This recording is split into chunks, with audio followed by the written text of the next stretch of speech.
नमस्कार दोस्तों, बहुत बहुत स्वागत आपका मेरे चैनल पर। लाई हूँ नई पुस्तक, इसका नाम है प्रेम में जीना चाहती हूँ। जी दोस्तों, लघु कविता संग्रह है और इसकी रचिता हैं डॉक्टर नीरू मित्तल नीर जी, आप देख सकते हैं।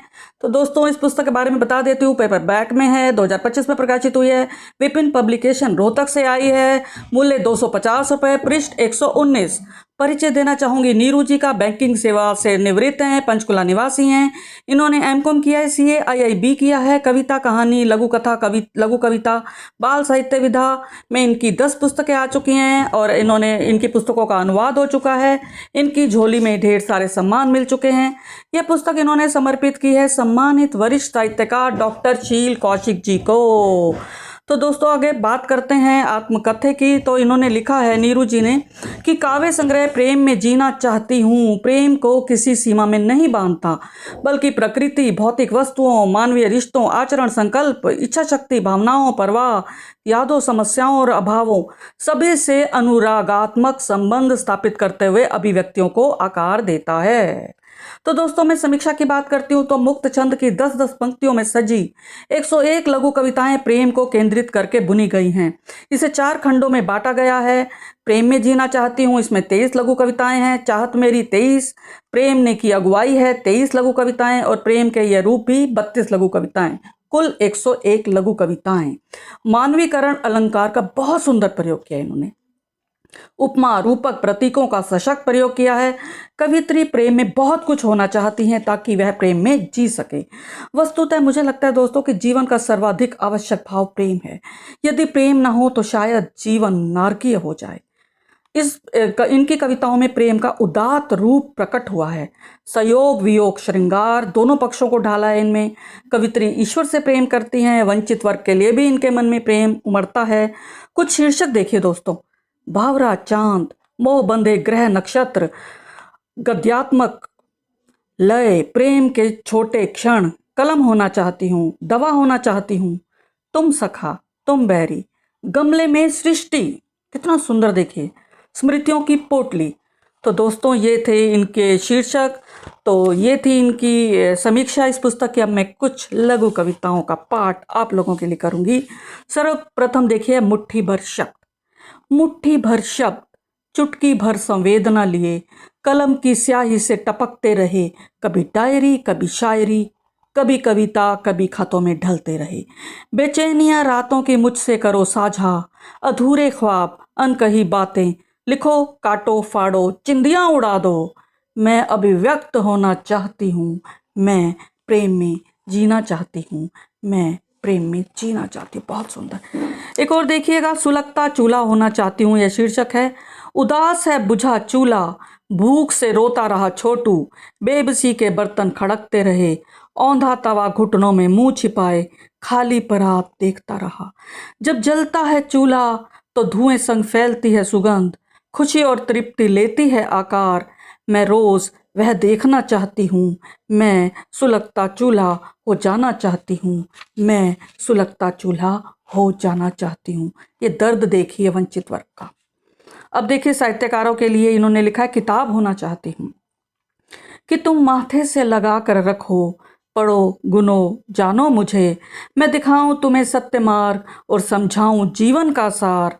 ज्ञान मनोरंजन से भरपूर, करती सारी कठिनाइयां दूर, सच्ची साथी बनकर रहती, सुलझाती जीवन के उलझे प्रमेय।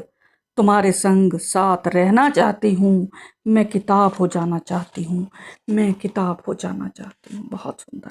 किताबों का इन्होंने एक वैल्यू दर्शाई है, किताबों की क्या कीमत है हमारी ज़िंदगी में, ये बताया है।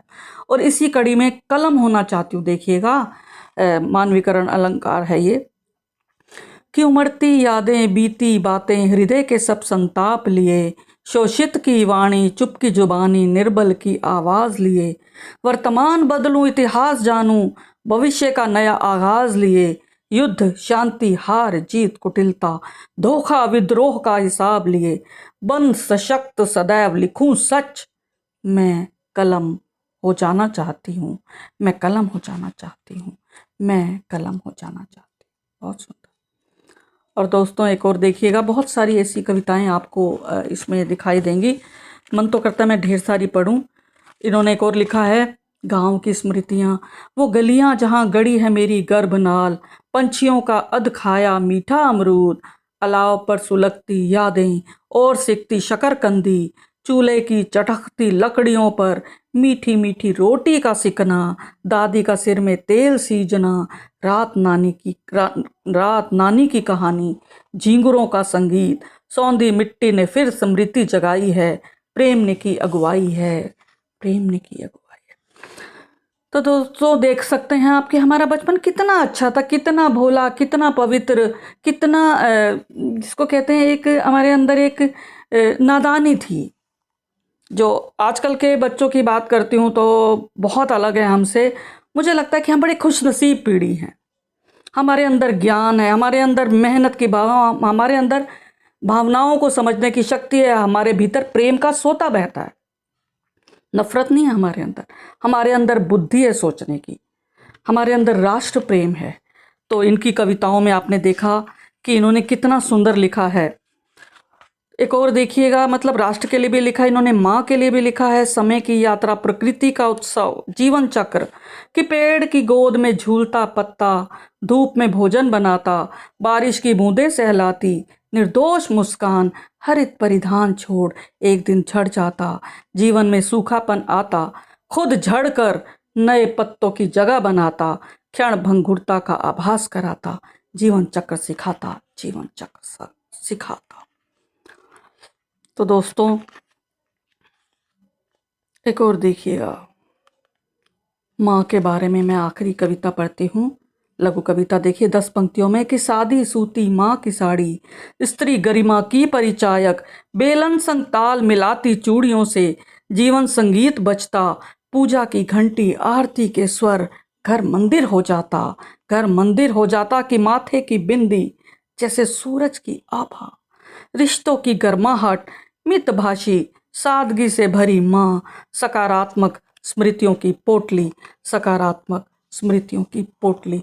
तो दोस्तों देखा आपने, बड़ी इन्होंने इतने प्रेम भाव से पगी ये लघु कविताएं रची हैं जो सीधे दिल पर एक असर करती हैं।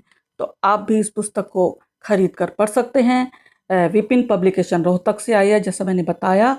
तो दोस्तों आपको मेरी समीक्षा कैसी लगी इसके बारे में कमेंट ज़रूर दीजिएगा।